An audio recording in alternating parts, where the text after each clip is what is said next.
Hi. Think about this from Psalm 83:1. God, do not keep silent. Do not be deaf, God. Do not be quiet.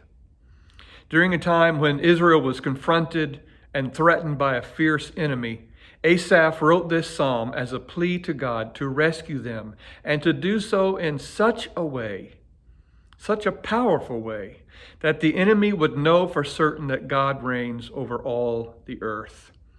We can hear the urgency in his voice as he cries out to God for an answer to their dilemma. We also can acknowledge with Asaph that sometimes it seems God is silent or is deaf to our cries. That's not the truth, but it feels that way sometimes, like maybe right now.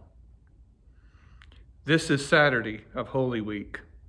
On this day, 2,000 years ago, disciples sat in disbelief over what happened the day before: a false accusation, a mock trial, unjust condemnation and sentence, a brutal beating, and then death on the cross.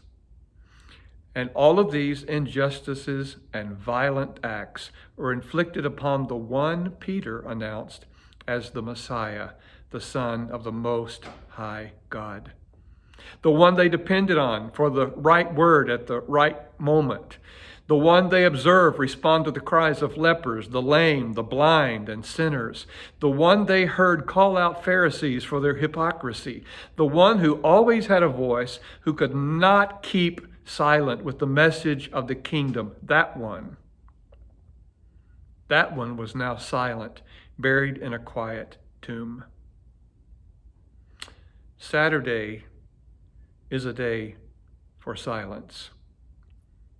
We probably talk too much. I know my prayers too often are me talking and not listening to God's voice. How many times has someone interrupted you in a conversation, more concerned about being heard than hearing? How many times have we done the same?